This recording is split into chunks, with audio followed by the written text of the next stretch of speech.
Pronto. Ah, bom, acho que a gravação começou. Então,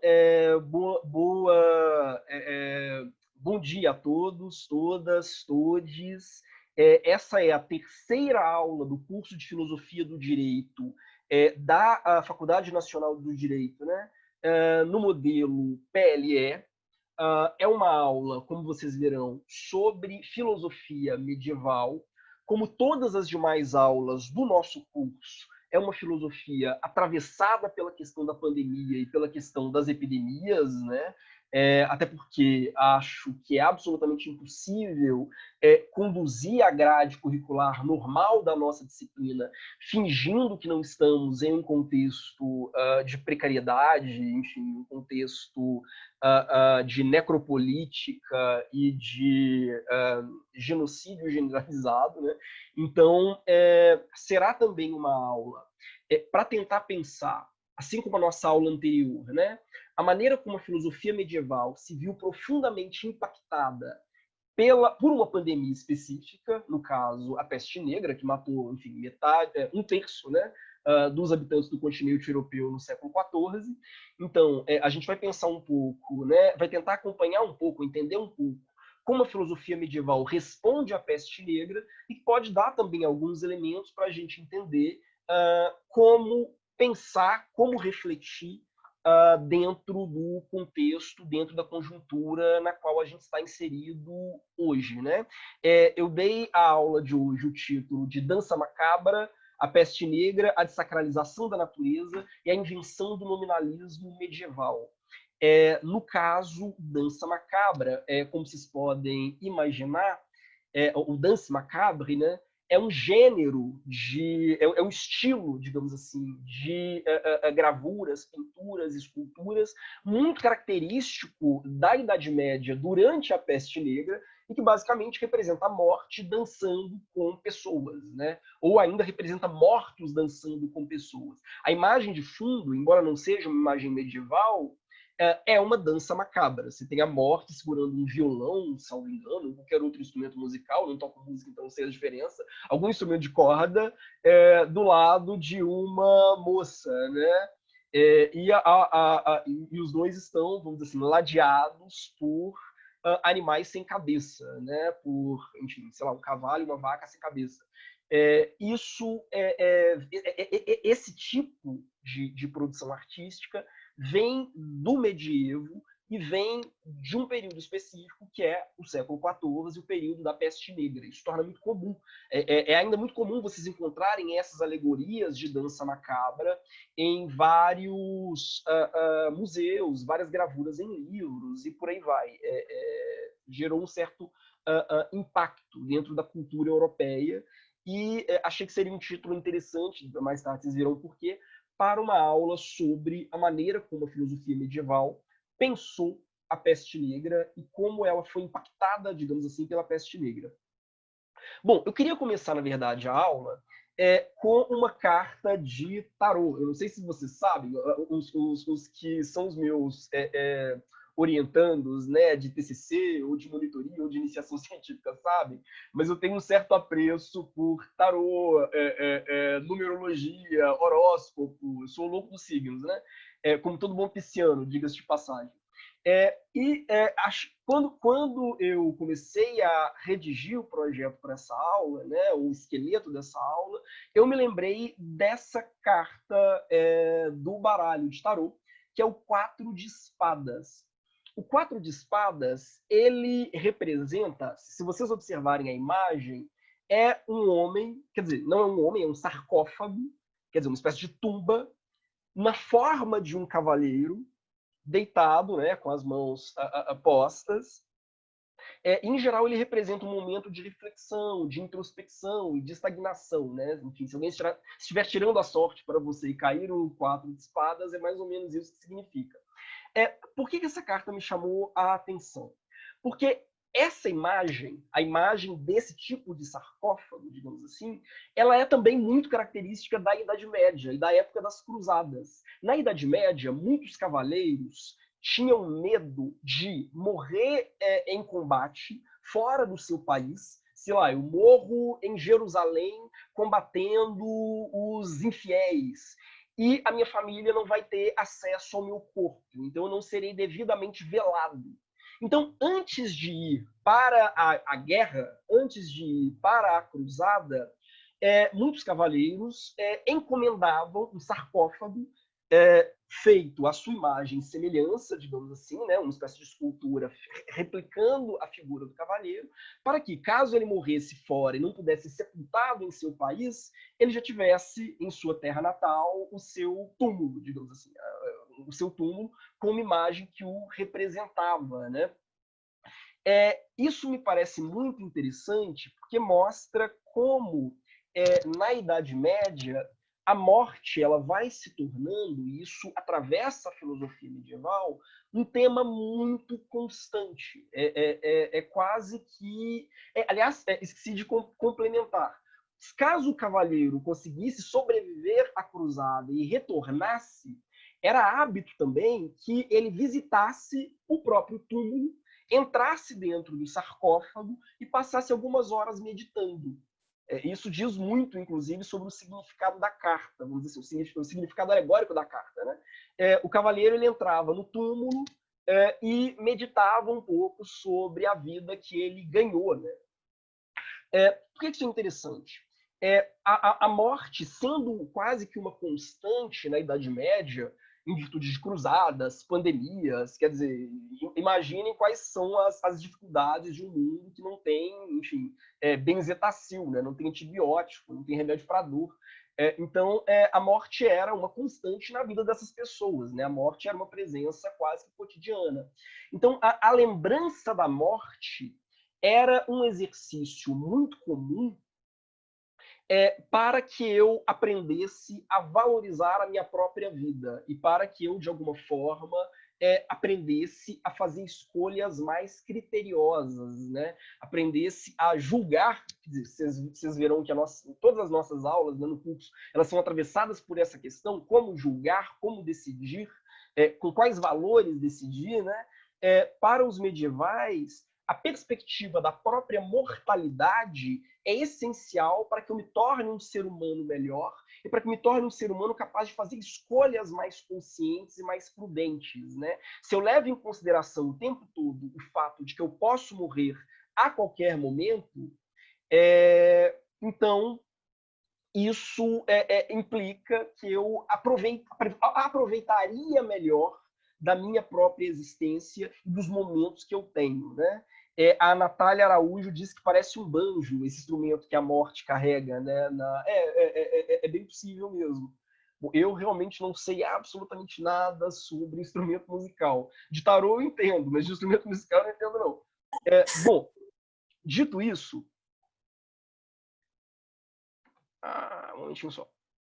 A nossa aula ela vai se organizar em 4 tópicos. O primeiro é uma introdução mais geral, discutindo fé e razão no Ocidente. Por quê? Porque quando a gente fala em filosofia medieval, isso pode causar um certo estranhamento. Muita gente acredita que não há filosofia medieval à medida que os dogmas religiosos seriam contrários a qualquer pensamento crítico e qualquer pensamento livre.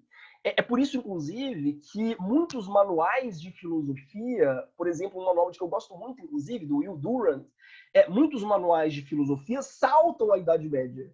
Quer dizer, eles vão até a Antiguidade Tardia, Plotino, Porfírio, os neoplatônicos, depois pulam até o Renascimento, como se na Idade Média não houvesse nada, porque a Europa estaria dominada por um pensamento dogmático, sem capacidade crítica, um pensamento obtuso, mistificante e, por conseguinte, incapaz de produzir uma filosofia original. Então, acho que é interessante fazer um debate sobre essa relação entre fé e razão, até para desconstruir um pouco esse preconceito, né? Grupos religiosos podem produzir filosofia com muita consistência. Eu diria que hoje no Brasil a filosofia mais interessante que tem sido produzida é a filosofia produzida a partir de reflexões inspiradas na Umbanda e no Candomblé. Então, religiões podem ser fontes heurísticas, né, interessantes para se extrair conclusões de ordem filosófica, né? Alguns autores falam, por exemplo, de filosofia das encruzilhadas, né, ou de pedagogia das encruzilhadas.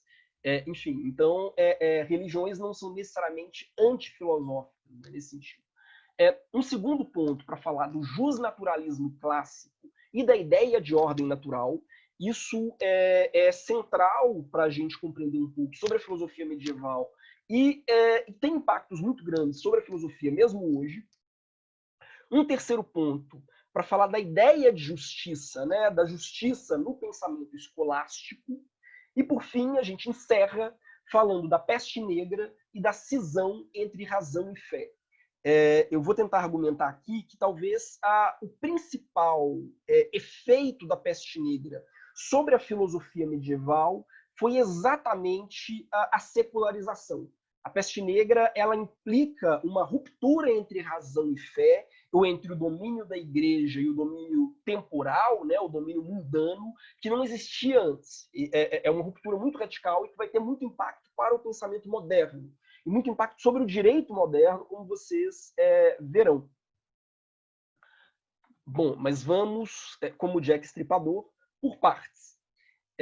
Bom, eu sei que é uma sexta-feira, então eu estou alguns degraus abaixo, vamos dizer assim, em termos de capacidade de raciocínio. Vocês verão que eu estou meio lento hoje. Então já peço desculpas. Bom, primeiro tópico, fé e razão no Ocidente. Há aqui uma questão que eu acho que é crucial a gente desmistificar, né? Quando a gente vai debater, por exemplo, hoje, né, a relação entre religião e ciência, né, em que a gente vive um mundo que, em muitos sentidos, é um mundo pós-secular. Né? Por que um mundo pós-secular? Porque a gente vê grupos religiosos tendo um impacto político muito maior do que, em meados do século XX, as pessoas imaginariam que eles voltariam a ter. Quer dizer, ninguém supunha, nenhum grande filósofo ou teórico do direito da política supunha, em meados do século XX, que a religião voltaria a ter o impacto que ela vem tendo hoje na política, que o diga a bancada da Bíblia aqui no Brasil, né? Ou que o diga a Flor de Lis. Bom, então, isso levanta, toda essa discussão ela levanta uma pergunta de partida, que é a seguinte: fé e razão são inconciliáveis? Um religioso pode ser um cientista, por exemplo?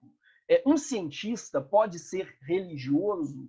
Quer dizer, é possível costurar essas duas coisas? Quer dizer, no mundo em que a gente vive, essa é uma discussão quase que urgente, né? No sentido que a gente vai ter grupos, por exemplo, contra a vacina, enfim, um crescimento cada vez maior, né, de grupos anti-vax, e todas as loucuras mistificantes que vocês puderem imaginar, né? O que a gente assistiu nos últimos tempos, né, foi uma espécie de crescimento de fundamentalismos, né? O que marca sinaliza uma coisa. Como o grande teólogo, né, e filósofo Henri de Lubac já dizia, um dos grandes problemas do humanismo ateu, o Henri de Lubac tem um livro famoso chamado O Drama do Humanismo Ateu. Um dos grandes problemas do humanismo ateu é que ele não tem a capacidade de mobilizar paixões como o discurso religioso tem. Então, o Henri de Lubac já dizia isso, né? As pessoas morrem numa cruzada em nome de Deus ou dos deuses, mas elas não morrem em nome de abstrações. Quer dizer, mesmo a Revolução Francesa teve que criar uma espécie de religião civil, né? As pessoas, em geral, elas não morrem em nome de grandes abstrações desenraizadas, né? Aliás, o Eric Feiglin já dizia isso também. Uma pessoa é capaz de morrer e matar em prol da rainha, quer dizer, da figura da rainha, dessa figura quase religiosa da rainha, mas ela não é capaz de morrer, de matar em prol de algo tão abstrato quanto o direito ao voto. isso tem um impacto muito grande.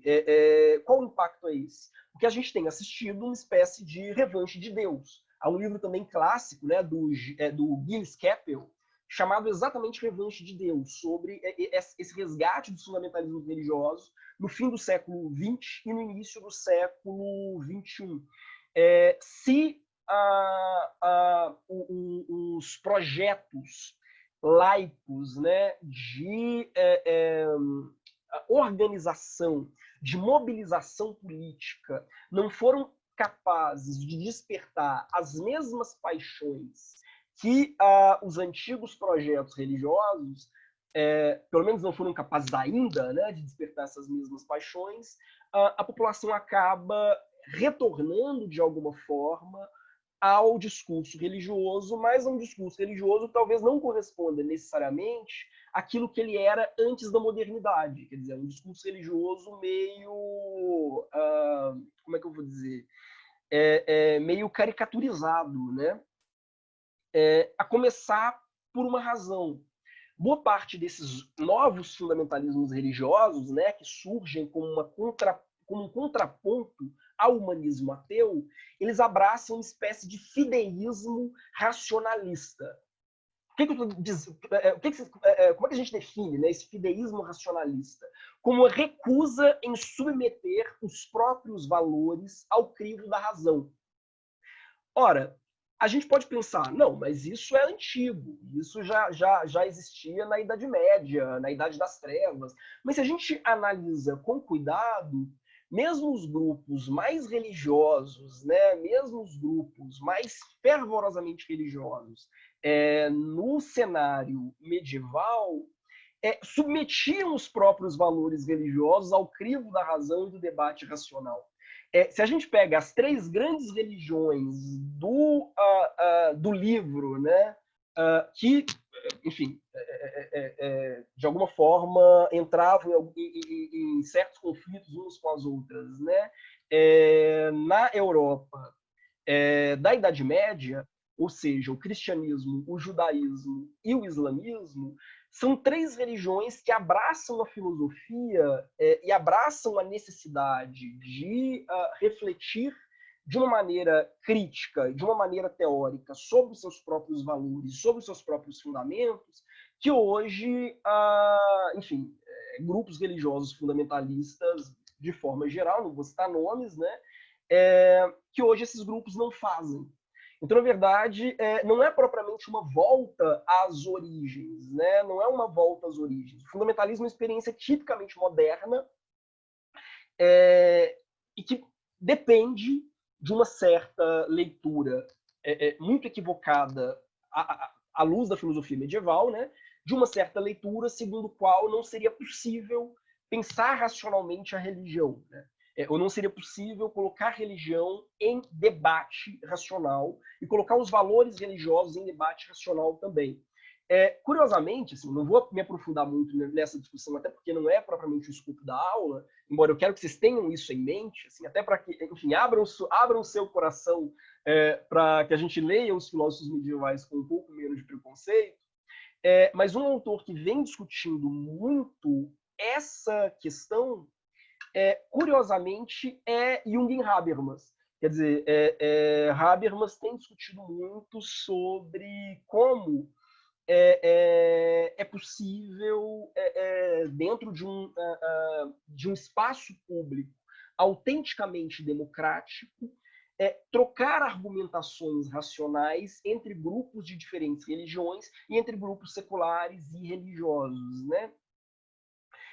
Aí eu coloquei aqui, né, um exemplo que eu acho que é bastante característico desses fundamentalismos contemporâneos e que, repito, não tem absolutamente nada a ver com o que o pensamento, né, medieval, por exemplo, dessas três grandes religiões do livro, né, o que o pensamento medieval dessas religiões ele se estruturava, né, que é um desses carimbos, provavelmente vocês já viram isso no Rio, né, enfim, essas pichações que aparecem em algumas paredes, né, de algumas cidades brasileiras, no Rio eu já vi muito, que é geração Jesus Cristo, Bíblia sim, Constituição não.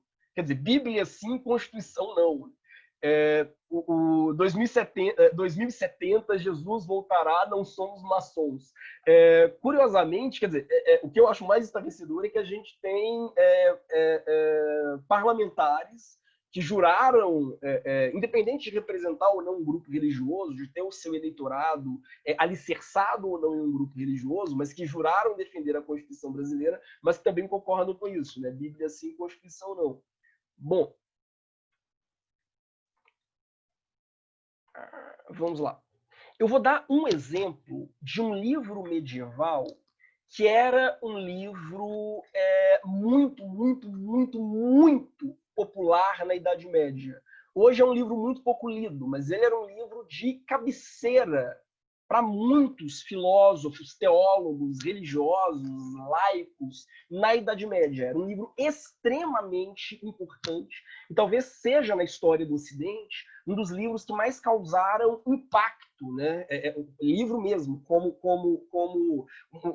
um livro específico, individual, né? Um dos livros mais citados na Idade Média, né? E é quase que um divisor de águas na história, não só da filosofia, mas na história da educação como um todo, né? E do pensamento teórico como um todo, que é o Didascalion, que é um livro do Hugo de São Vítor, escrito no século XII.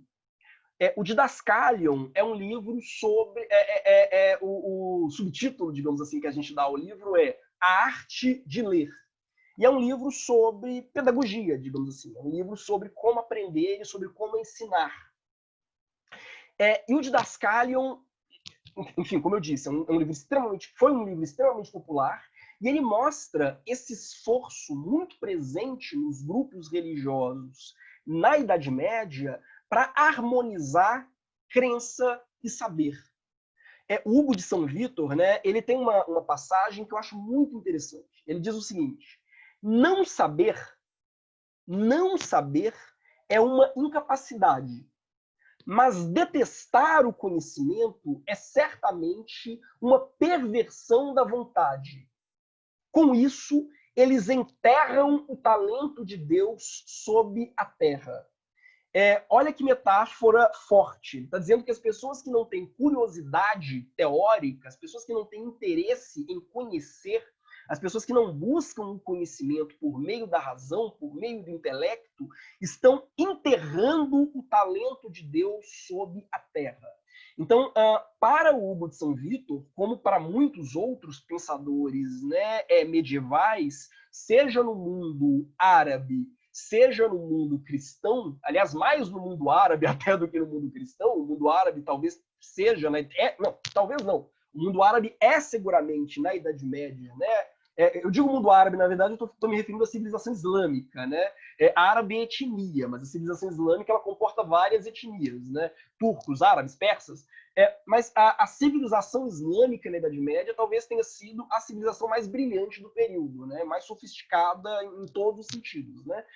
Econômicos, políticos, técnicos, filosóficos. Né? Muito da filosofia europeia cristã se deve à filosofia produzida no Islã. Mas isso a gente deixa para uma outra discussão. Mas, de qualquer forma, o que é interessante esses grupos religiosos se entendem que se trata efetivamente de um dever, e um dever religioso, um dever para com Deus, fazer um bom uso da razão. Fazer um bom uso da razão produzindo conhecimento, quer dizer, estudando. Isso me parece muito emblemático, vamos dizer assim, do abismo que existe entre os nossos atuais fundamentalistas, que acham que acreditar na ciência ou não acreditar na ciência é uma opção. Eu opto por aquilo que eu vou acreditar ou não, que é o que nunca existiu na história da humanidade. E, por outro lado, a perspectiva de um filósofo medieval tão importante quanto Hugo de São Vítor, dizendo que buscar a verdade por meio do intelecto, que é um talento dado aos seres humanos por Deus, é um dever de todo fiel. Mas aí vem uma questão. Então, quando é que essa tentativa, né, de harmonizar crença e saber se perde na história do Ocidente e por quê?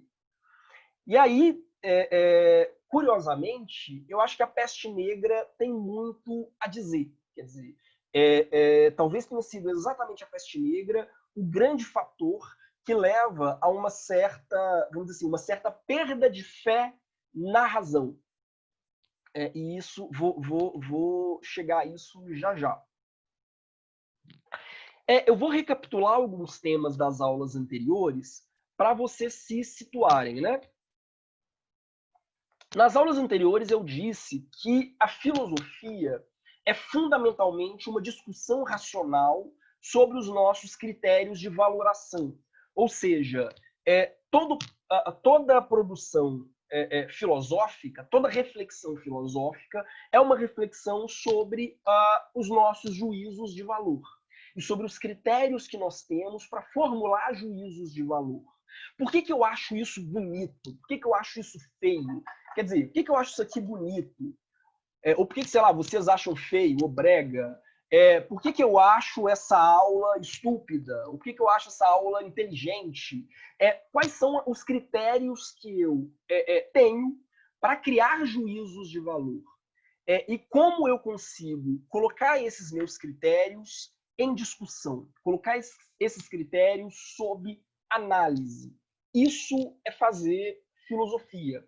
É por isso que alguns autores, né, como Pierre Hadot, dizem que a filosofia, mais do que um sistema teórico, é um modo de vida. O Pierre Hadot tem um livro muito interessante chamado O que é a Filosofia Antiga, em que ele define filosofia exatamente nesses termos. Quer dizer, ele vai dizer que a filosofia é fundamentalmente uma prática, é um modo de vida, uma forma de eu me portar para comigo mesmo e para com os outros. A filosofia ela implica que eu tenha o compromisso de avaliar permanentemente as minhas próprias escolhas e os meus próprios valores e me indagar sobre os fundamentos das escolhas e dos valores que eu assumo.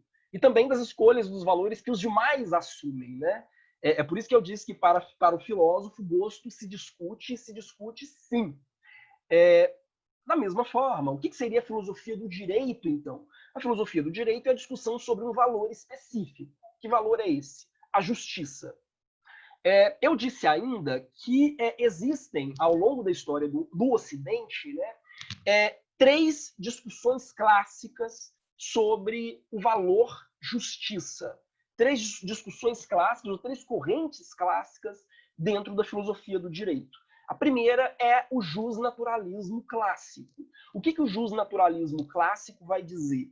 O de que existe uma ideia racional, universal de justiça. Então, quando eu digo que uma conduta é justa ou injusta, do tipo, nossa, você foi tão injusto debochando do Whindersson Nunes, porque ele separou da Luísa Sonza, bom, se você faz esse tipo de juízo de valor, isso é justo, isso não é justo, existe um critério geral, uma ideia universal de justiça, com base na qual eu posso aferir se de fato uma situação, um contexto, uma ação, ela é justa ou não é justa para todos, objetivamente. Estou dando uma definição muito, muito genérica. Eu vou aprofundar isso ao longo da aula, né? Uma segunda perspectiva, que é a do justnaturalismo moderno, Hobbes, Locke, Rousseau, mas é uma perspectiva que vai ter um peso muito grande na formação do positivismo jurídico. O positivismo jurídico depende muito do justnaturalismo moderno.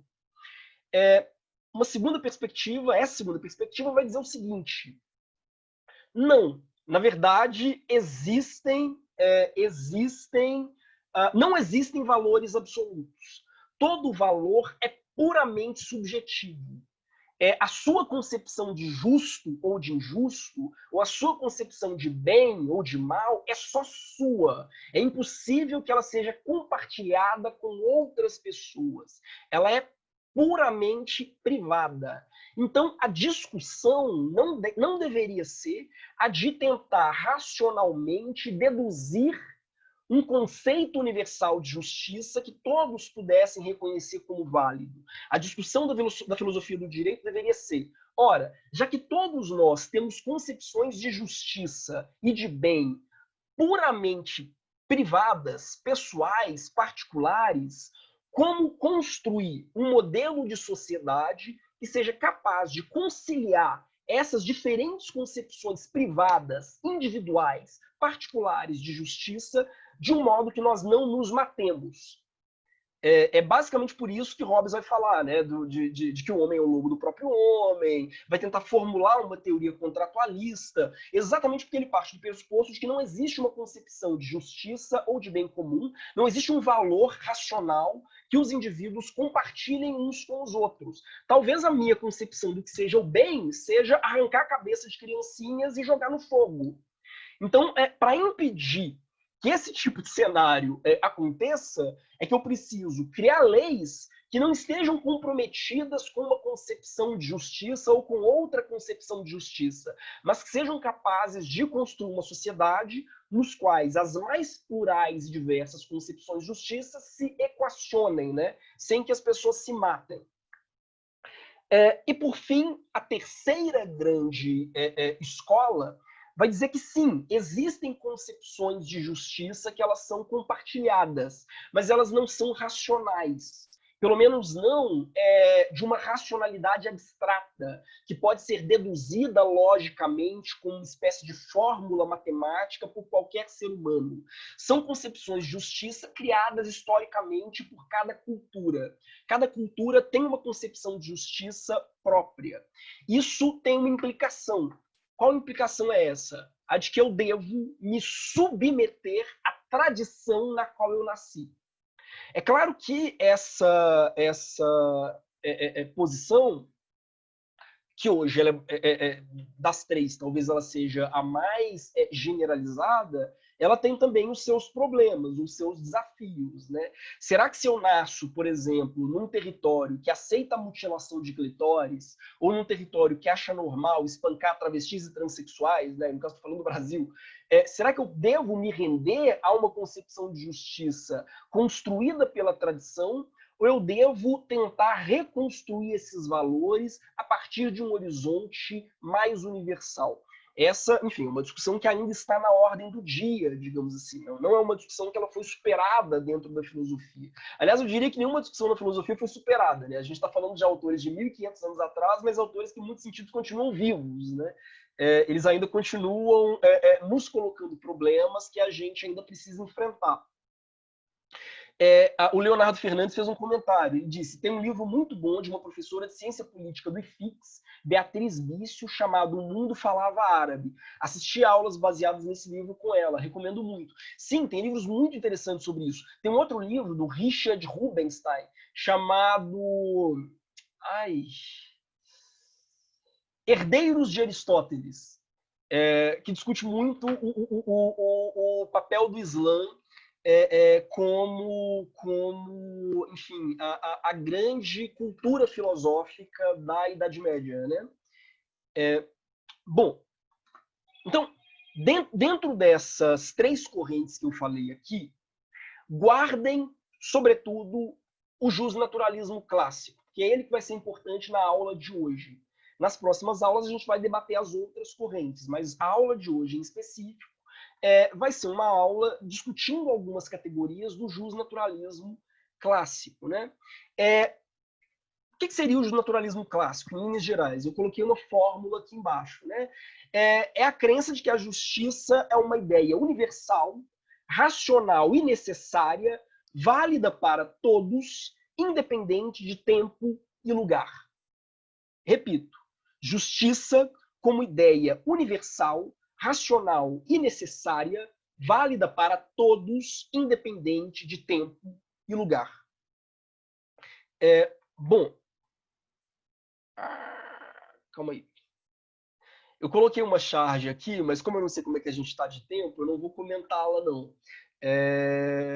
Mas ela vai ficar, de qualquer forma, mais clara ao longo das demais exposições, né? Até o fim da aula, acho que vocês vão entender a razão dessa charge estar aqui, né? São dois moradores de rua, maltrapilhos, descamisados, em cima da charge está escrito pobres de direita, e os dois aparentemente estão dialogando, né? E o diálogo deles é: os comunistas querem tomar nossas casas.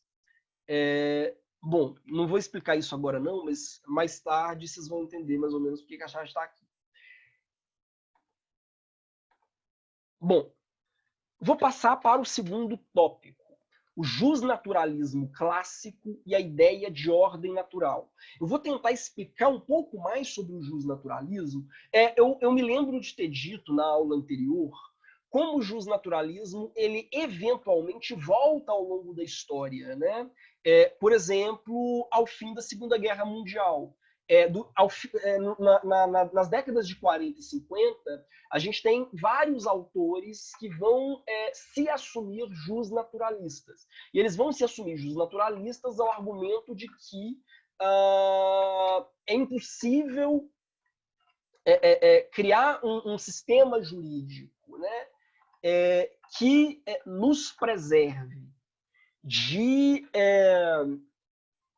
como é que eu vou dizer? Nos preserve de leis que tenham um caráter efetivamente genocida, né, como o nazismo ou fascismo, sem o recurso a uma concepção universal de justiça. Basicamente isso. Talvez dois grandes nomes, né, dentro desse debate sejam o Gustav Redbruck e o Eric Feiglin. O Eric Feiglin, inclusive, foi aluno do Kelsen, né? Existem textos do Eric Feiglin e do Kelsen brigando, né, depois que os dois foram para a América. O Eric Feiglin acusando o Kelsen, né, de ter criado um sistema, no caso o positivismo jurídico de matriz normativista, que teria facilitado a presença do nazismo na Europa, e o Kelsen se defendendo do Feiglin, né? Então, enfim, o Kelsen foi orientador do Feiglin, mas depois que eles foram para a América, meio que eles romperam e publicaram algumas farpas uns contra os outros, assim, ao longo do tempo. Tem um livro do Feiglin, que é A Nova Ciência da Política, que é basicamente uma crítica à teoria pura do direito, e o Kelsen escreveu um livro chamado Uma Réplica à Nova Ciência da Política. Mas, enfim. Para entrar um pouco mais na discussão sobre o justnaturalismo clássico, sobre a importância do justnaturalismo clássico na história da filosofia no Ocidente, eu queria desenvolver uma outra linha de raciocínio. Assim, vai parecer que eu estou saindo pela tangente, mas não estou, não. Enfim, vai parecer que eu estou pegando um atalho, né, ou abrindo um parêntese, né, mas vocês vão ver onde eu quero chegar. Toda sociedade, absolutamente toda sociedade, possui estratégias de resolução de conflitos. Toda sociedade, não existe uma sociedade que não crie formas próprias, instrumentos próprios, por meio dos quais eventuais brigas, eventuais litígios internos sejam resolvidos. Sei lá, eu posso ter como instrumento a palavra do ancião da aldeia. Se eu acuso uma pessoa de roubar minha galinha e outra pessoa diz que não roubou, a estratégia de resolução vai ser consultar o membro mais velho da aldeia e ele vai dizer quem tem o direito nessa situação. Ou a estratégia pode ser, enfim, jogar na moedinha. Eu jogo cara e coroa e decido quem tem razão diante desse conflito. Mas todo grupo social grande precisa de algumas estratégias de resolução de conflitos entre os seus membros para que esses conflitos não se transformem em vinganças privadas e para que essas vinganças privadas não se tornem guerra civil. É por isso, inclusive, que os romanos diziam, né, ibi societas ibi ius, ibi societas ubi ius, ou contrário, né? Ou não, perdão, ubi societas ibi ius, ou seja, onde há sociedade, há direito. Onde há sociedade, há estratégias de resolução de conflitos. Agora, só os romanos, e os romanos na antiguidade, muito inspirados pelos gregos, só os romanos vão tentar transformar a resolução de conflitos em uma espécie de ciência, ou uma espécie de saber sistematizado. Não basta que a gente tenha critérios de resolução de conflitos. A gente tem que ter uma discussão racional sobre os critérios de resolução de conflitos. Se vocês observarem, esse o significado original do termo jurisprudência. Hoje a gente usa jurisprudência aqui no Brasil, né, impropriamente, para falar de precedente judicial. Mas se vocês pegam, por exemplo, manuais escritos em língua portuguesa até meados do século XIX, o termo jurisprudência era ciência do direito, saber sistematizado sobre o direito. Assim como no inglês ainda, né? Os norte-americanos e os ingleses e por aí vai, usam ainda o termo jurisprudence para se referir à ciência do direito. Por quê? Por que jurisprudência? Porque a prudência do direito. Prudência do direito. E vejam, prudência é um termo filosófico, e é um termo filosófico que tem uma aplicação muito específica. Prudência, desde Aristóteles, né? Aristóteles usa o termo frônesis, né? Cícero vai traduzir para o latim como prudência. Prudência é uma das 4 virtudes cardeais, assim como justiça, temperança e fortaleza, ou coragem. E a prudência é uma virtude específica, porque é a virtude da capacidade de fazer escolhas morais se valendo da razão. Ou seja, a prudência é uma virtude autenticamente filosófica. A prudência é a virtude que me permite tomar uma decisão julgando, avaliando, valorando por meio do intelecto, por meio da razão. Por isso, inclusive, bom, não vou entrar nisso aqui, mas por isso, inclusive, que Aristóteles dizia, né, que a prudência ela está a meio caminho entre as virtudes dianoéticas, ou seja, as virtudes teóricas, intelectuais, e as virtudes éticas, as virtudes práticas. Mas não vou entrar nisso. Bom, mas então, o direito como jurisprudência é basicamente a minha capacidade de fazer escolhas morais de forma racional aplicado à resolução de conflitos. E talvez essa siga sendo a melhor definição do que é a ciência do direito. Quer dizer, é uma espécie de treino para uma virtude específica. Que virtude é essa? É a virtude de, diante de uma lide, diante de um litígio, diante de um conflito entre terceiros, pensar em estratégias de resolução desse conflito, mas estratégias que sejam elas próprias racionais, ou seja, pensar em valores que delimitem aquele conflito, mas valores que sejam eles próprios racionais. Então, quer dizer, o ensino do direito é uma espécie de treinamento do uso da prudência. Eu torno os alunos de direito mais prudentes, pelo menos mais prudentes no que tange à resolução de conflitos, ou seja, jurisprudentes. Gente, eu sei que a aula está muito chata, mas eu prometo que fica mais emocionante no final. Bom, dito isso, alguma dúvida até agora?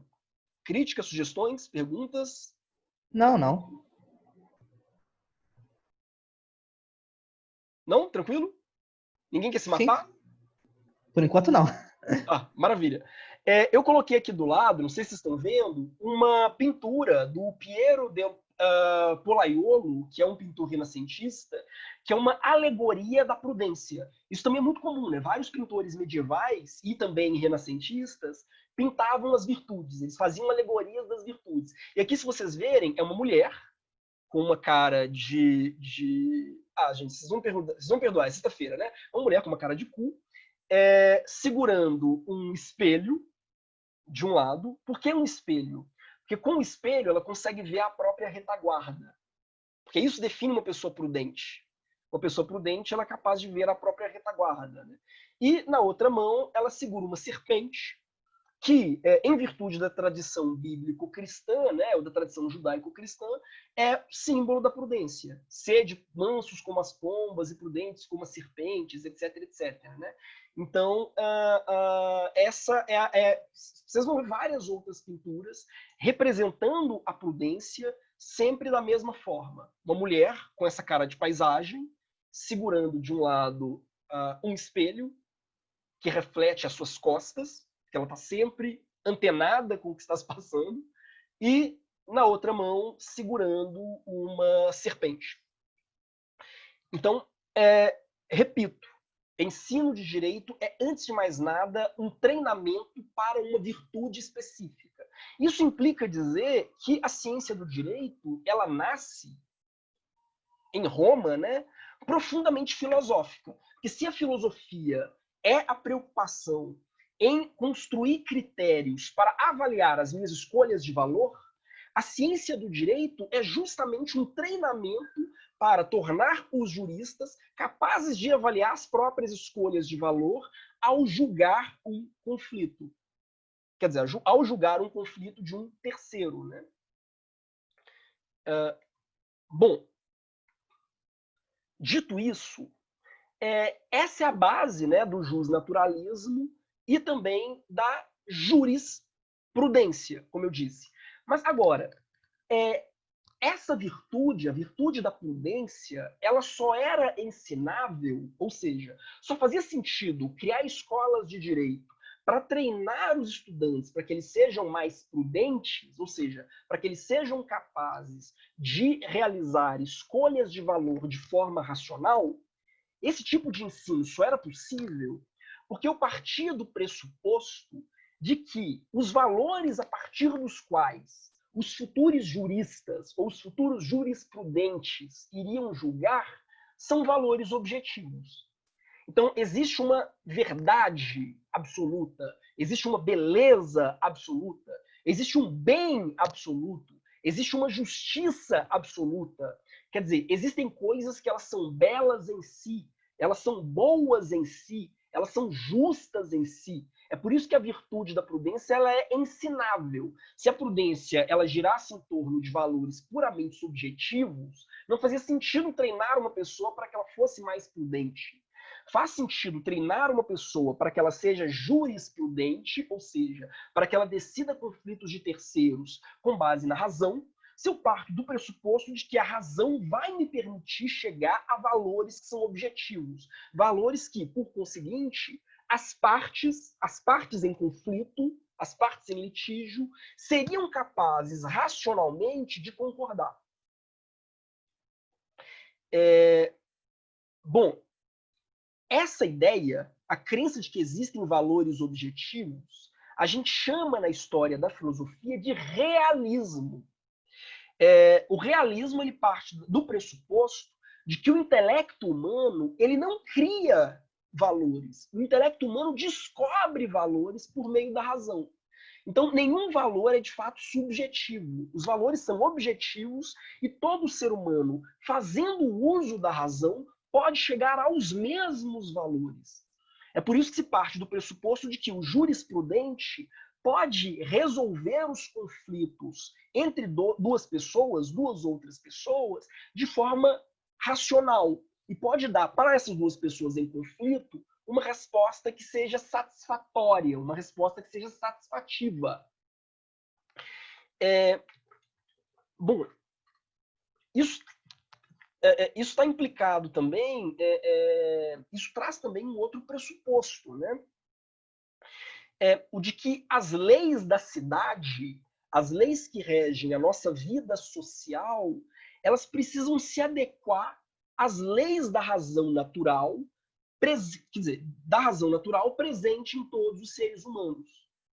Ou seja, se existem valores objetivos que todo ser humano racionalmente poderia chegar a eles fazendo uso do intelecto, fazendo uso da prudência, todo ser humano, se fosse devidamente treinado a usar o seu intelecto ao fazer escolhas morais, pode chegar a esses valores, aos mesmos valores. Então, as leis da cidade precisam, elas próprias, observar esses valores. E, por conseguinte, uma lei que não observa esses valores descobertos pela razão, é uma lei inválida. É uma lei, por si, em si mesma, essencialmente injusta. Mesmo que a maioria da população concorde com aquela lei, empiricamente concorde com aquela lei, se essa lei não é racional, ou seja, se essas pessoas parassem de ser guiadas pela mera opinião e usassem do intelecto, chegariam a um valor oposto, ou seja, se essa lei ela não é racional, ela é inválida. Essa é a base de qualquer discussão envolvendo o justnaturalismo clássico. Essa discussão ela está muito atrelada, por exemplo, a um texto do Platão, o Mênon. Eu não sei se vocês conhecem, né? Mênon é um dos muitos diálogos do Platão em que Platão, para mostrar que todo ser humano, se valendo da razão, pode chegar à verdade, o Platão ele decide dialogar com um escravo, o Mênon, e ele vai perguntando questões matemáticas para o Mênon. E o Mênon, sem nunca ter tido qualquer tipo de educação formal, o Mênon nunca teve um professor, ele nunca teve instrução formal, o Mênon ele chega à dedução de princípios fundamentais da geometria. Por que esse diálogo é importante para a discussão justnaturalista? Porque é justamente essa ideia de que todo ser humano é capaz, por meio da razão, de chegar aos mesmos valores. E de que existem valores universais, objetivos, que qualquer ser humano seria capaz de chegar. Isso não significa que, concretamente, todos os seres humanos concordem com esses valores. E eles não concordam porque nem todos eles são prudentes, ou seja, nem todos eles fazem um bom uso da razão. Mas se o fizessem, todos chegariam aos mesmos valores. É isso que os justnaturalistas querem dizer. Então, como eu disse, existe uma relação estreita entre realismo e justnaturalismo clássico. Gente, está tranquilo até agora?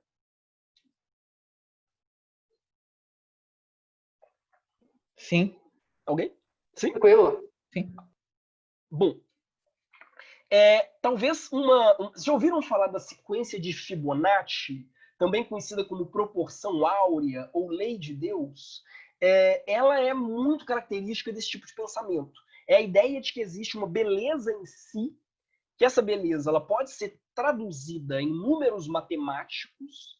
Existem coisas objetivamente belas e objetivamente feias. A beleza não é uma construção cultural, a beleza existe na natureza e ela observa a proporção áurea. Eu posso medir matematicamente se uma coisa, ou uma pessoa, ou uma obra é bonita ou não, se valendo do π, né? Que é a proporção áurea. Os medievais adoravam isso. Pode parecer que é um negócio muito moderno, mas na verdade é um negócio muito antigo. E aqui a gente tem um exemplo disso, né? A foto de um rosto feminino que seria modelo de beleza devido à proporção áurea. Então eu poderia medir matematicamente como o rosto, por exemplo, de uma pessoa observa essa proporção áurea e como ele se adequa a uma concepção objetiva de beleza. Para o justnaturalismo, a mesma coisa poderia ser feita numa discussão sobre a justiça. Eu posso quase que medir matematicamente se uma sociedade é justa ou injusta. Ou seja, se ela observa a proporção daquilo que seria, de fato, a ideia universal, racional, válida para todos, necessária de justiça. Bom, aí vem uma questão, né? Quando o Ocidente se tornou cristão, ele abandonou o realismo? Muita gente pode dizer, como eu estava discutindo mais cedo, né? Não, depois que o Ocidente abandonou o paganismo e se tornou uma civilização cristã, ele abandonou essa fé na razão, ou abandonou a ideia de que a realidade é criada de uma forma racional. Quer dizer, pelo simples fato de que agora ele parte do pressuposto de que o mundo foi criado num ato arbitrário, né, de vontade de um ente todo-poderoso, né? E há, de fato, pelo menos, há, de fato, alguns argumentos que poderiam corroborar essa leitura. Por exemplo, vocês pegam uma passagem do Eclesiastes, o Eclesiastes diz o seguinte: E demais disto, filho meu, atenta. Não há limite para fazer livros, e o muito estudar é enfado da carne. Ou seja, uma passagem do Eclesiastes que diz claramente que o excesso de estudo é um pecado. Da mesma forma, Tertuliano, que era um grande filósofo cristão, né, do século XII, ou seja, não é nem um filósofo medieval, ele está ainda na antiguidade. O Tertuliano tinha uma frase que era muito emblemática: credo quia absurdum, ou seja, eu acredito porque é absurdo. Ele dizia, não, eu não acredito porque é lógico, porque é racional. Eu acredito na religião porque ela é absurda. Quanto mais absurda, mais eu acredito. Basicamente. Porém, essas duas leituras, né, tanto dessa passagem do Eclesiastes quanto essa frase do Tertuliano, elas são, na verdade, minoritárias na Idade Média. A bem da verdade, a filosofia medieval cristã, ela vai fazer um esforço muito grande para tentar absorver o realismo e o racionalismo da filosofia pagã, da filosofia de Platão, de Aristóteles, de Cícero e por aí vai. Eu coloquei também uma charge aqui, né, que é uma charge da Laerte, né, em que uma palestrante diz: precisamos evitar o pensamento único. E alguém levanta o dedo na plateia e pergunta: como assim pensamento? Bom, mas, enfim, como a gente pode ver, né, desde aquele trecho que eu citei do Didascalion, né, do livro do Hugo de São Vítor, para boa parte dos filósofos cristãos, o intelecto é um dom de Deus. Deus deu o intelecto ao homem, e se ele deu o intelecto ao homem, quer dizer, não é uma virtude enganadora. O ser humano ele não pode ser enganado pelo intelecto, já que o intelecto foi um presente dado por Deus aos seres humanos, né? E, por conseguinte, o intelecto ele deve levar a alguma coisa, né? O intelecto não nos leva a valores opostos àqueles que Deus considera legítimos. Esse vai ser mais ou menos, em linhas gerais, o argumento que os filósofos medievais vão adotar. Bom, peraí. Muitos filósofos pagãos na antiguidade vão criticar os cristãos argumentando que o cristianismo seria um retorno ao mito, um retorno aos antigos mitos. Eu falei, né, na nossa aula anterior sobre o esforço de alguns autores, como Platão e Aristóteles, para criticar as antigas religiões. A filosofia é muito crítica das antigas superstições religiosas e da doxa, né, da opinião sem fundamento. Então, para muitos filósofos pagãos, para muitos filósofos não religiosos, digamos assim, o que o cristianismo faria seria simplesmente apresentar uma nova superstição, uma superstição muito difundida entre estrangeiros e escravos, né? Por outro lado, o que os cristãos vão argumentar? Isso, lembrem-se, né, ainda em um contexto de muita perseguição da igreja por parte do império, né? Antes do império ele próprio se tornar cristão, né, de um imperador, tornar o cristianismo religião oficial e por aí vai. O cristianismo sofre uma série de perseguições. O que os cristãos, né, os filósofos cristãos vão argumentar é que o Deus cristão, na verdade, é ele próprio um Deus racional. E de que o Deus cristão ele não é um Deus semelhante a Zeus ou a Poseidon, que é um Deus marcado por virtudes humanas, puramente humanas, um Deus que peca, um Deus que mente. Não, o Deus cristão é um Deus racional, tal como o motor imóvel de Aristóteles ou tal como o demiurgo de Platão. O Deus cristão é um Deus da fé, mas é também um Deus filosófico. Muitos filósofos cristãos chegam a dizer, inclusive, que, assim como existe um Velho Testamento judaico, com, sei lá, o Êxodo, Números, sei lá, o livro de Jó, o Eclesiastes, existe também um Velho Testamento grego, que teria preparado o caminho para o cristianismo. Que testamento grego é esse? As obras de Platão, de Aristóteles, de Cícero, que, fazendo uma crítica aos antigos mitos religiosos, né,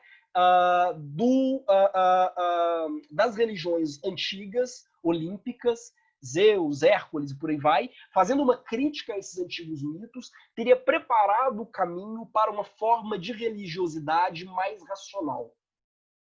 Esses autores, inclusive, vão frequentemente fazer interpretações não literais, ou seja, interpretações alegóricas da Bíblia. Boa parte das interpretações alegóricas da Bíblia elas surgem nesse momento. Por exemplo, não existiu de fato um homem chamado Adão e uma mulher chamada Eva. Adão e Eva são símbolos da humanidade crescente. Quer dizer, Deus não criou o mundo em 7 dias, né? Ele criou em 7 etapas, e essas etapas elas também simbolizam. Então eles vão ler a Bíblia como uma grande alegoria, assim como tem a alegoria da caverna. Quer dizer, Platão criou a alegoria da caverna e nos convida a ler aquela narrativa como uma alegoria para uma verdade oculta, né? Muitos filósofos cristãos lerão a Bíblia de forma alegórica. Há um exemplo muito interessante, por exemplo, que é o um exemplo muito interessante, por exemplo, é difícil, né? Há um exemplo muito interessante que é o da sarça ardente, né? Quando Moisés encontra Deus na forma de uma sarça ardente, e ele pergunta a Deus, quem é você? E ele diz, eu sou o que sou. Há toda uma discussão metafísica sobre essa frase, eu sou o que sou.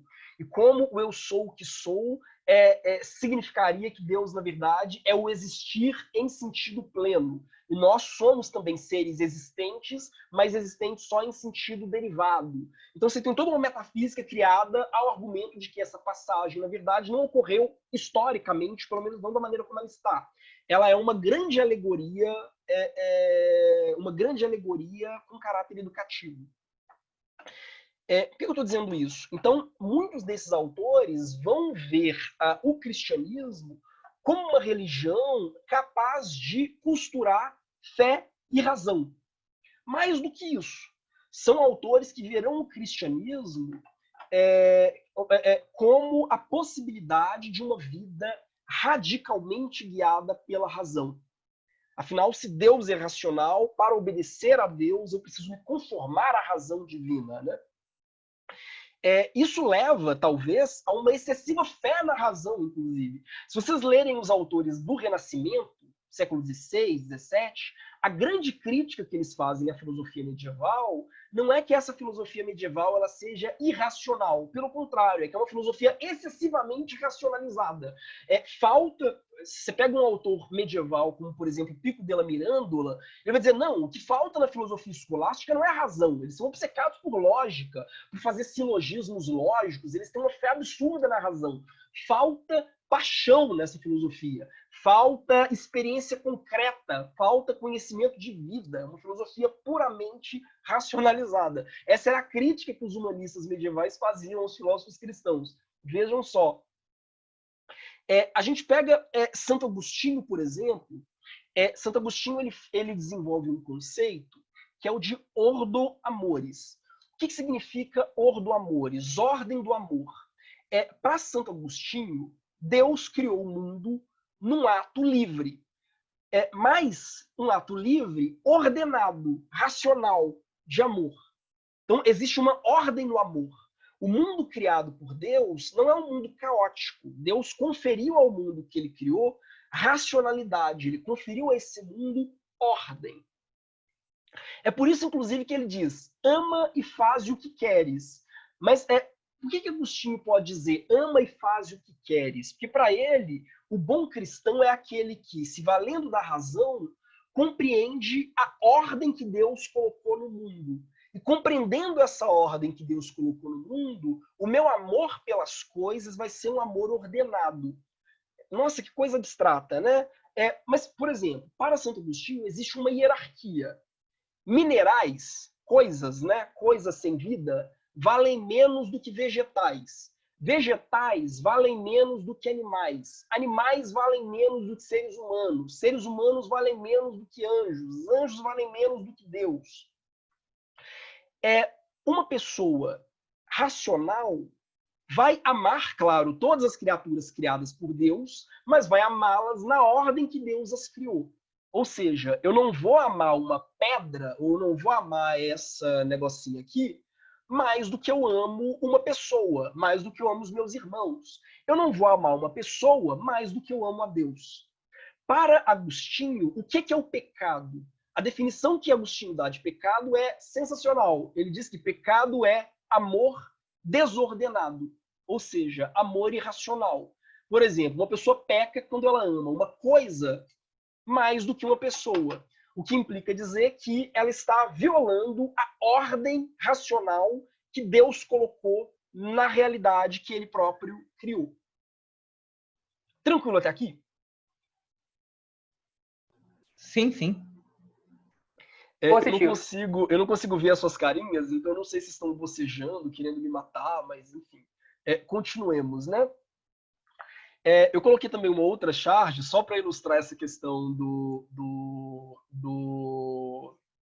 ilustrar essa questão da ordem, né? Quanto vale uma vida, né? Que para os filósofos cristãos do fim da antiguidade, né, e do início da Idade Média, é isso. Existe uma ordem de valor em todas as coisas. E eu preciso compreender e respeitar essa ordem. Tudo que foi criado no mundo tem um lugar específico, tem uma função específica, né? Das pulgas até os arcanjos e os querubins, né? Dos vermes até Deus, tudo tem uma função específica dentro de um grande sistema. E se eu amo uma coisa de valor menor mais do que uma coisa de valor maior, eu estou rompendo essa ordem racional incrustada na realidade. A Luísa pediu para eu repetir essa crítica dos humanistas, né? O que os humanistas, já no Renascimento, vão dizer é que a filosofia cristã é excessivamente apegada em lógica. É uma filosofia excessivamente obcecada em retratar o mundo e retratar a realidade como um grande sistema. E o problema o mundo não é um sistema. O mundo é caótico. O mundo ele é cheio de novidades e de imprevistos. Então, a filosofia humanista, que não é uma filosofia que vai ser construída nas universidades, né? Ela vai se desenvolver em escolas livres, sobretudo na Itália. A filosofia humanista é uma filosofia antissistemática e muitas vezes, inclusive, irracionalista. Para os humanistas, o apego excessivo dos cristãos em criar um grande sistema racional, ele acabava sendo um obstáculo para que eu compreendesse a realidade como ela se dava empiricamente. Tranquilo? Ficou melhor? Bom, terceiro ponto. A justiça no pensamento escolástico. Como é que a justiça se insere nesse desenho aqui? A filosofia medieval ela vai atingir o seu apogeu na escolástica, que é aproximadamente nos séculos 12 e 13, quando surge a universidade medieval. A universidade medieval ela começa a aparecer, né, nos séculos 12 e 13 e se torna um campo de produção de conhecimento novo muito intenso. E um conhecimento que ele vai tentar conciliar três grandes tradições: a tradição judaico-cristã, a tradição greco-romana e a tradição muçulmana. Boa parte dos filósofos medievais dessas grandes universidades, a Sorbonne, por exemplo, ou a Universidade de Bolonha, quer dizer, para citar duas universidades que estão em pé até hoje, né? Mas boa parte dos filósofos cristãos que produziam, né, nessas universidades, eles estavam preocupados em fazer grandes sínteses de toda a tradição do conhecimento. E mais do que isso, em construir um grande sistema para mostrar como o mundo criado por Deus ele é puramente racional. Então são filósofos que falam sobre tudo, eles falam sobre anatomia, eles falam sobre botânica, eles falam sobre economia, eles falam sobre ética, eles falam sobre direito, eles falam sobre relações amorosas, eles falam sobre religião. Eles tentam colocar tudo dentro de um grande sistema completo e fechado em si mesmo. Por isso que o grande gênero literário, né, que esses filósofos vão trabalhar é a Suma.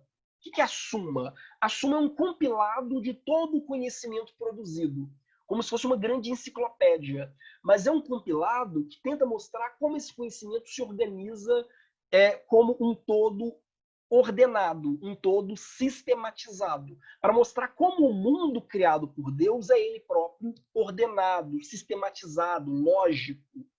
É como se cada um desses filósofos dissesse: olha como Deus é maravilhoso, tudo no mundo tem o seu lugar, tudo se organiza perfeitamente como um relógio, funcionando em sincronia. Todas as criaturas, do verme até os anjos, passando, claro, pelos seres humanos, têm um papel específico dentro de uma ordem criada como um grande mecanismo autônomo.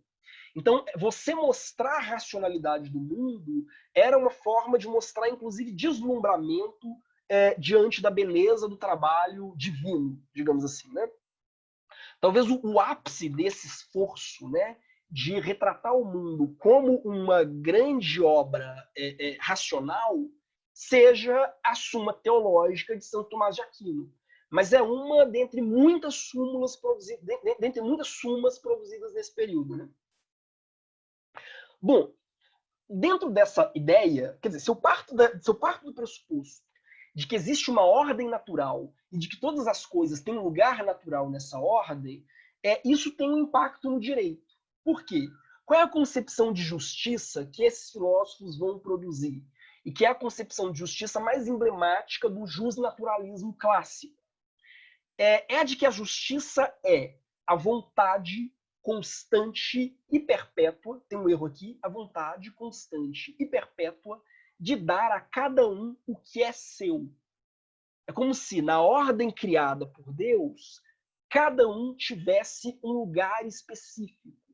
E ser justo para com uma pessoa, ou justo para com um grupo de pessoas, é dar a essas pessoas aquilo que é próprio delas dentro dessa ordem. Quer dizer, justiça, repito, como vontade constante e perpétua de dar a cada um o que é seu. Qual é a definição que esses justnaturalistas dão de direito? Direito é aquilo que é de cada um. É a coisa devida, é aquilo que me é devido. Existem coisas que me são devidas por natureza, ou seja, são aqueles bens que são materiais ou bens espirituais, bens não materiais, bens culturais, enfim, necessários para que eu me realize enquanto pessoa. Por exemplo, integridade física é um bem que eu dependo para me realizar enquanto pessoa. Então, é um direito natural. Eu tenho direito natural à minha integridade física. Liberdade é imprescindível para que eu me realize enquanto pessoa. Então, a liberdade também é um bem natural e imprescindível para que eu me realize. Segurança alimentar, uma alimentação saudável, é imprescindível para que eu me realize enquanto pessoa. Então, eu tenho direito natural à segurança alimentar. Educação é imprescindível para que eu me realize enquanto pessoa. Então, eu também tenho direito natural à educação. Tudo aquilo que é essencial para que toda e qualquer pessoa se realize enquanto pessoa é visto como um direito natural dentro do justnaturalismo clássico. Além desses direitos naturais, a gente tem também direitos que eles são convencionados. São direitos que eles não são necessários para que eu me realize enquanto pessoa, mas que eles me são devidos porque a minha sociedade, especificamente, convencionou que eles me serão devidos. Por exemplo, devido a uma série de pactos sociais, eu comprei essa caneca. Então, essa caneca me é devida. Ela não é necessária para que eu me realize. Então, ela não é um direito natural. Ainda assim, ela é um direito. Ela é um direito convencionado. Tranquilo? Sim, sim. Mesmo? É, Não. Não senti firmeza. Alguém? Olá? Bom, não, eu pensei em fazer um comentário, mas deixa eu formular melhor isso. então, tranquilo. Pode continuar, pode continuar. Bom, eu acho que é por isso, inclusive, que eu coloquei essa outra charge aqui, que tem muitos vínculos com aquela primeira charge que eu coloquei, né? Os perigos do comunismo. Você tem dois mendigos comendo um rato, e um deles está dizendo para o outro: o comunismo é um perigo, meu chapa. No comunismo, o pessoal não tem propriedade, né? É, bom, isso é interessante porque se vocês lerem Tomás de Aquino, ele entende que uma sociedade ela pode ser baseada na propriedade privada ou não, que propriedade privada não é um bem natural, propriedade privada é um bem convencionado. A decisão, na verdade, ela tem que ser por aquela sociedade que garanta de uma forma mais apropriada que os meus direitos naturais, ou seja, o meu direito à segurança alimentar, o meu direito à paz, à liberdade, à integridade física, eles sejam realizados. As coisas, né, o meu direito às coisas, ele é um direito convencionado e que ele está subordinado ao meu direito natural, à minha autorrealização enquanto pessoa. Então, todo direito positivo ele precisa ser avaliado com base nesse critério. Esse direito ele permite que os meus direitos naturais eles sejam plenamente atendidos ou não. É claro que alguns direitos naturais, eles se expandem ou se retraem, quer dizer, eles variam de acordo com o contexto. Por exemplo, Tomás de Aquino admitiria, sem sombra de dúvida, que a educação é um direito natural. Agora, isso não significa necessariamente educação de nível superior para ele. Hoje, a educação de nível superior já é quase que um direito natural, no sentido de que é imprescindível que a pessoa tenha educação de nível superior para que ela se insira plenamente na nossa sociedade. Então, ela acaba se tornando um direito natural. Ou, sei lá, no Rio de Janeiro, o ar-condicionado é um direito natural. Porque é impossível você ter uma vida plenamente humana, completa e realizada debaixo de um calor de 40 graus. Então, trabalhar com ar-condicionado se torna um direito natural. Então, aquilo que eu considero direito natural ou não é mais ou menos variável, de acordo com as condições necessárias naquele momento histórico e naquele lugar para que os indivíduos se realizem plenamente, ou para que eles realizem plenamente as suas potencialidades. Isso também está na matriz do justnaturalismo clássico. Tranquilo? Bom, é aqui que entra... Professor, Manda. fiquei com uma dúvida agora. Como que essa ideia de variação do que seria um direito natural de acordo com as condições funciona numa situação de justnaturalismo clássico no qual você teria o uso da razão para achar uma justiça universal? Porque parece uma coisa que contradiz uma com a outra. Porque para esses autores, e aí eles voltam muito a uma ideia de Aristóteles, né? A prudência, ela funciona como uma espécie de trena. Já viram uma trena? Era a régua de Lesbos, né? Ela quer dizer, a régua continua a mesma, mas ela se amolda às nuances da superfície. Uma pessoa prudente não é aquela que tem uma solução única para todos os casos. Ela tem sempre uma solução mais apropriada para casos específicos. Ela amolda o seu raciocínio à especificidade de cada caso. Isso não significa que não seja a mesma razão, mas é uma razão que tem a capacidade de se amoldar ou de se ajustar ao contexto. Tranquilo? Entendi. Então seria um método de chegar ao direito seria universal, mas o direito em si não, ia depender do contexto. Exatamente, exatamente. O que é universal aqui? O que é universal é a ideia de que todos os seres humanos têm um lugar específico dentro dessa ordem natural, de que é possível chegar aos direitos que são devidos a um ser humano para que ele ocupe esse lugar específico por meio da razão, e de que a razão, ela evidentemente, ela vai se amoldando a cada local. Aliás, essa é uma diferença, inclusive, muito grande entre o direito natural clássico e o direito natural moderno. Porque o direito natural moderno ele vai dizer o seguinte: não, eu posso, por meio da razão, deduzir uma tábua absoluta de valores, uma tábua absoluta de direitos que são necessários a todos os indivíduos, a qualquer tempo, a qualquer lugar, a qualquer momento, e essa tábua de valores ela é invariável. Então, vejam qual que é a consequência lógica dessa ideia, de que eu posso matematicamente deduzir de forma definitiva essa tábua de valores.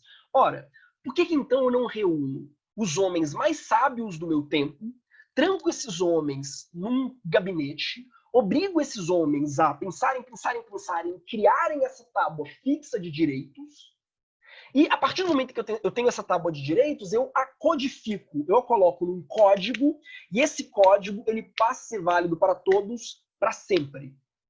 A partir do momento em que eu faço isso, eu já não preciso mais de, ao decidir um conflito, me valer da razão, ou me valer da jurisprudência. Eu posso simplesmente, eu me vi uma situação aqui, eu vou abrir aquele código e eu vou encontrar ipsis literis qual vai ser a solução para aquela situação específica, porque ela já foi racionalmente deduzida antes por um grupo de sábios.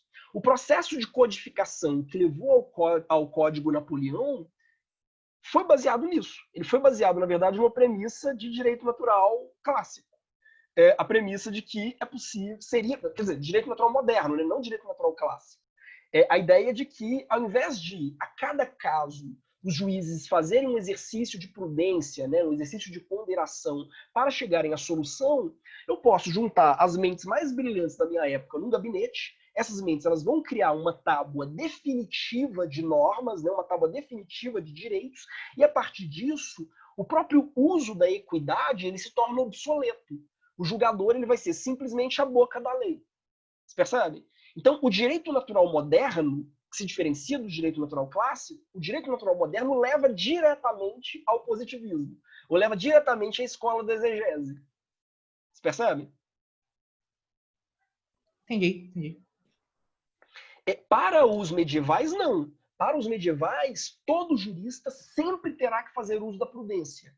Porque é impossível criar um código que seja válido para qualquer contexto. Os contextos eles são sempre nuançados. Então, é por isso que o ensino de direito não é o ensino da lei, não é o ensino de uma tábua de direitos fixo. O ensino de direito é o treinamento de uma virtude. No caso, a virtude da jurisprudência. Bom, isso tudo muda. Gente, eu gastei tempo demais com isso, né? Já acabei o meu tempo, na verdade. 10 minutos eu fecho, prometo, menos de 10 minutos. Isso tudo muda com a peste negra. E é aqui que eu queria chegar, na verdade. Todo esse desenho lógico, racional, ele desaba com a peste negra. Por quê? A peste negra, no século XIV, ela vai representar uma dessacralização da natureza. Pensem comigo. Faz sentido eu achar que a natureza é ordenada, que a natureza foi criada por Deus num ato de amor, que Deus criou todas as coisas com as próprias mãos, de uma forma meticulosa, como um grande relógio? Faz sentido eu pensar isso quando eu estou numa situação relativamente confortável. Eu tenho uma lavoura abundante, os ciclos, né, das estações eles me permitem prever, né, o tempo das colheitas. Quando eu tenho um mundo com a natureza ela própria parece ter sido feita por um intelecto racional, por um design inteligente. Agora, se eu estou num cenário de pandemia, se eu estou num cenário em que, do dia para a noite, 1/3 da minha cidade pode morrer do nada, e os cadáveres começam a se empilhar nas ruas, quer dizer, se eu estou num cenário em que, do dia para a noite, um povo inteiro pode desaparecer, e isso traz vários outros problemas, né? Traz fome, traz, enfim, uma série de outras desgraças, né? Se eu estou num contexto como esse, eu perco um pouco a fé na ideia de que a natureza é racional e ordenada. Vocês entendem? Os medievais eles vão começar a se perguntar, olha, será que realmente a natureza ela foi criada a partir de um sistema racional? Ou será que Deus não fez ela meio que a esmo? Quer dizer, será que a vontade de Deus não é insondável? Então, os medievais, em virtude da peste negra, eles começam a se deparar com uma contingência radical. Eles vão dizer, não, talvez a natureza, talvez o mundo à nossa volta, seja absolutamente contingente, não tem lógica nenhuma. A gente achou por alguns momentos, né, que tinha alguma lógica nos ciclos da Lua, nos ciclos do Sol, nos ciclos das estações, mas isso tudo foi uma ilusão criada pela mente, uma ilusão criada pelas nossas sensações. Mas a verdade é que a gente nunca vai conseguir compreender de fato as razões por trás das criações de Deus. A gente nunca vai conseguir, por meio da razão, entender a ordem, se é que existe alguma ordem por trás das coisas que Deus criou. O mundo é radicalmente aleatório, ele é radicalmente arbitrário. E isso fica evidente pela peste. A peste negra ela vai causar uma ruptura.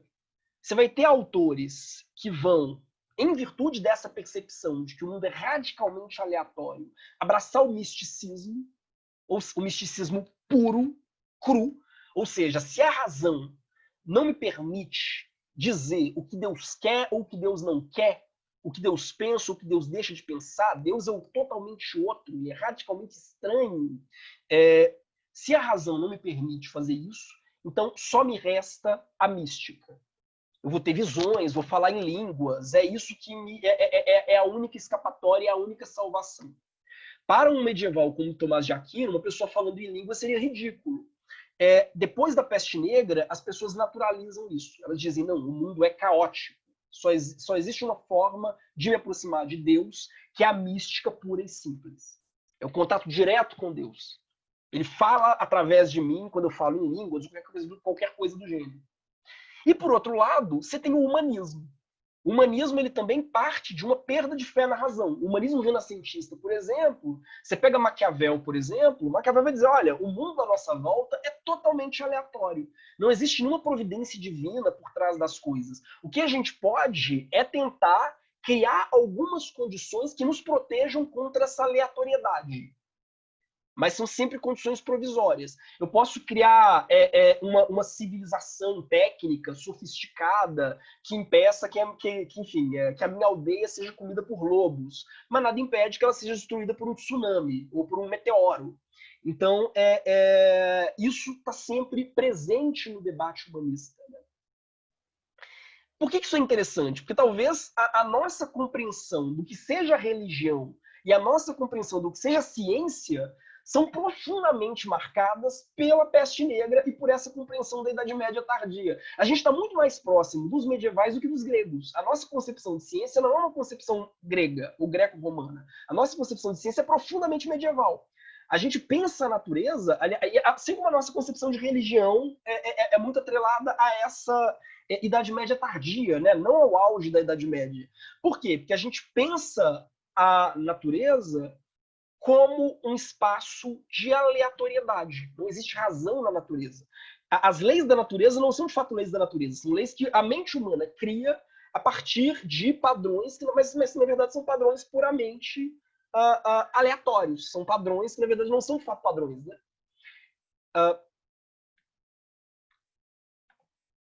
Bom, é aqui que entra o filme que eu indiquei para a aula de hoje. Quer dizer, o filme que eu sugeri para a aula de hoje, né, é um filme do Ingmar Bergman chamado O Sétimo Selo, que é basicamente esse. A história é basicamente de um cavaleiro que está retornando das cruzadas para a Europa e ele chega numa Europa já devastada pela peste. E ele começa a se questionar sobre, enfim, para onde eu vim, onde eu estou.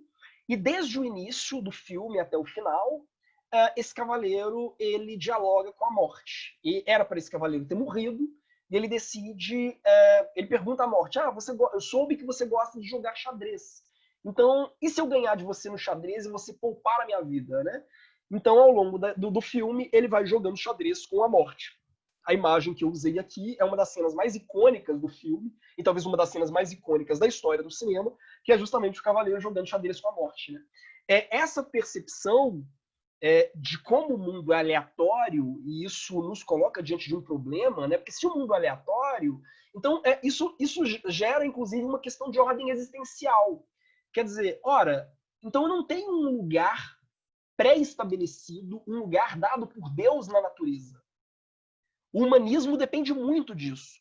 Se o mundo é aleatório, o ser humano não tem um lugar fixo, um lugar específico na natureza. Então, até aquelas antigas ordens medievais, algumas pessoas nasceram para ser servos, outras nasceram para ser cavaleiros, outras nasceram para ser religiosos. Até essas ordens medievais, elas se desintegram. Se não existe ordem na natureza, tudo é caótico, então o meu lugar no mundo ele está para ser escrito, ele está para ser construído. Tudo é permitido. Eu sou livre para criar a minha própria história, porque ela não foi pré-estabelecida por Deus. O meu lugar no mundo, o meu lugar na criação, não é um lugar previamente definido. Isso está muito ligado, repito, tanto ao humanismo quanto ao misticismo.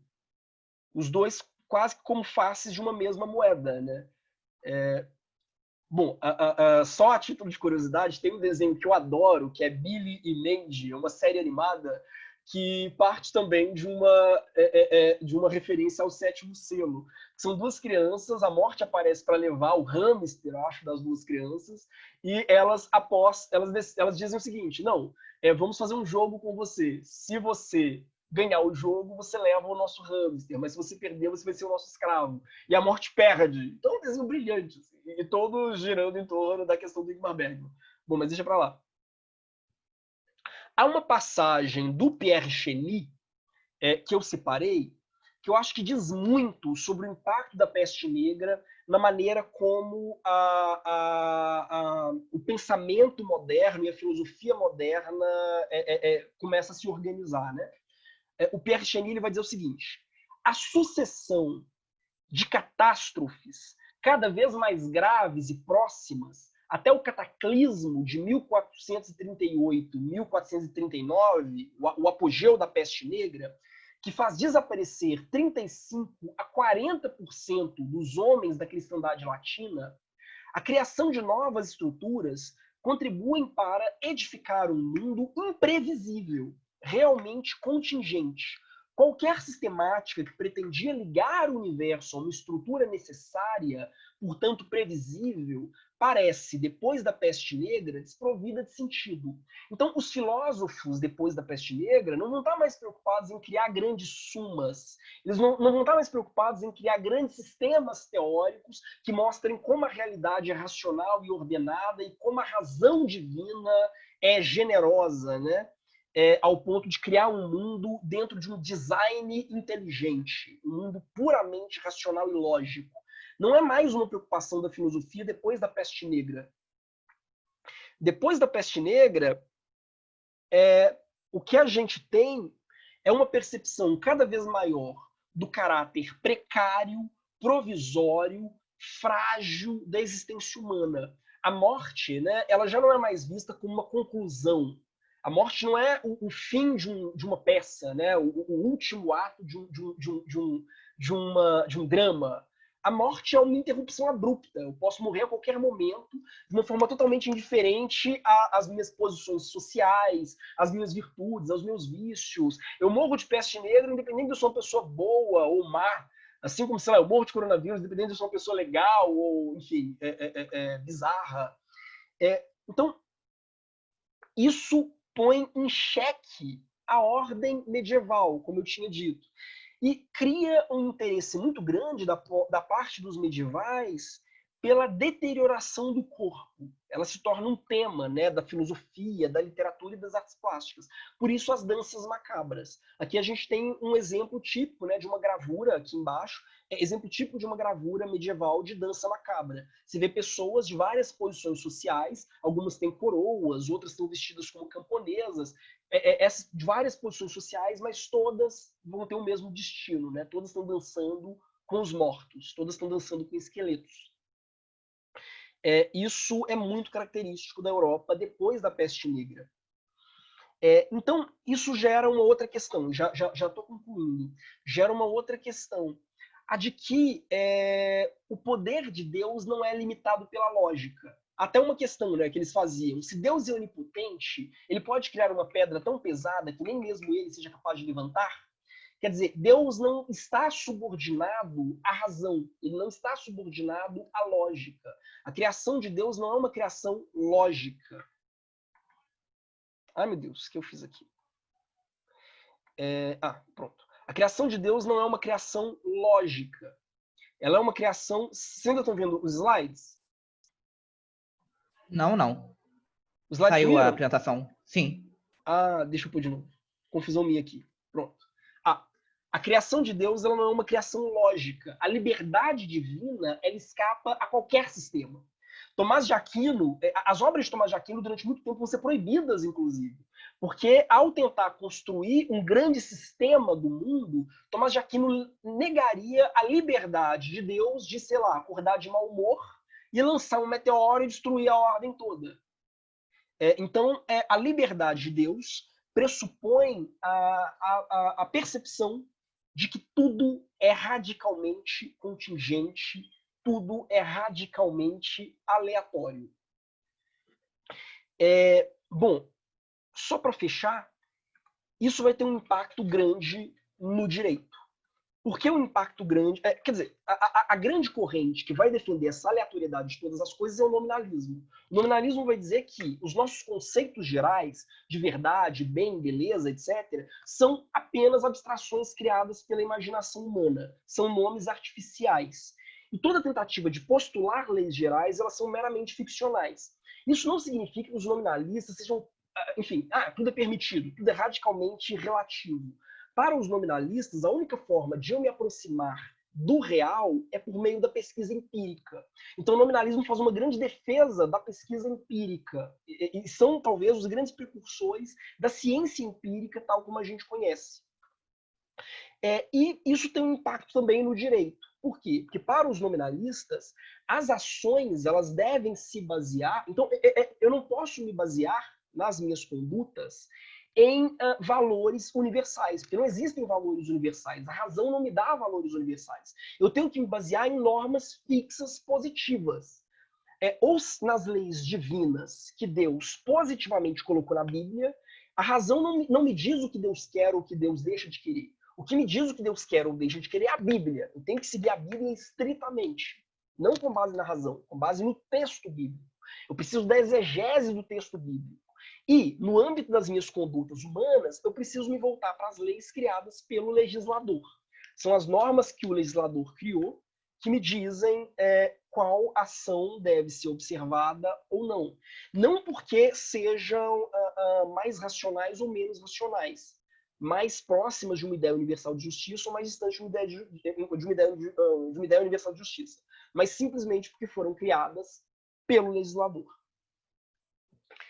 Essa é a base do nominalismo. Talvez os dois grandes nomes do nominalismo sejam o Guilherme de Ockham e o Marcílio de Pádua, que são, nesse sentido, precursores tanto da ciência moderna, que eles vão dizer, não, você quer conhecer a natureza, não é a razão que vai te dar a resposta, é a pesquisa empírica, é a pesquisa factual concreta. Você quer saber como é que uma planta se organiza, você tem que abrir a planta e dissecar. E para você saber como é que duas plantas se organizam, você vai abrir as duas plantas e dissecar. Não é por dedução lógica que você vai conseguir fazer isso, porque a razão é uma ferramenta ilusória. E, por outro lado, se você quer saber como você deve agir, você deve partir de duas fontes de normas. Da Bíblia, que vai regular as suas ações morais, e do direito positivo exarado pelo legislador, que vai determinar as suas ações sociais, as suas ações públicas, né, na sua vida em comum. Então, não é a justiça o fundamento para os nominalistas, não é a justiça o fundamento das normas. O fundamento das normas é só, pura e simplesmente, exclusivamente, como é que eu vou dizer? Pura e simplesmente a sanção, o poder por trás da autoridade que criou aquelas mesmas normas. É por isso que os nominalistas eles serão também os grandes responsáveis pela separação entre igreja e Estado, ou pela ideia de que valores religiosos baseados na minha interpretação da Bíblia e valores políticos baseados na observância das normas estabelecidas pelo legislador, eles vêm de fontes diversas. E nenhum deles é racional. Eles são ambos puramente arbitrários. Se Deus acordar amanhã de mau humor e decidir que revogar a lei não matarás, ele vai revogar. Para os nominalistas, é isso. Quer dizer, algo não é bom, ou melhor, Deus não quer algo porque é bom. Algo é bom porque Deus quer. Basicamente isso. E com isso eu concluo, quer dizer, guardem essas observações, porque essa perspectiva de radical contingência da natureza e também das leis humanas e das leis divinas, ela vai nos acompanhar tanto no Renascimento quanto na modernidade clássica. Quando a gente falar de Hobbes, né, daqui a 2 aulas, isso vai voltar. Tenham isso em mente, então. Eu vou interromper a gravação. Gente, eu vou precisar usar o computador para uma reunião, então eu não vou poder dar tempo para perguntas. Mas então, eu estarei no plantão hoje à noite, mais tarde, então vocês podem me fazer as perguntas no plantão. Pode ser? Sim, sim. Bom, obrigado pela atenção. Até a próxima. A gente se vê. Se cuidem. Bom fim de semana para todos. Tchau, professor.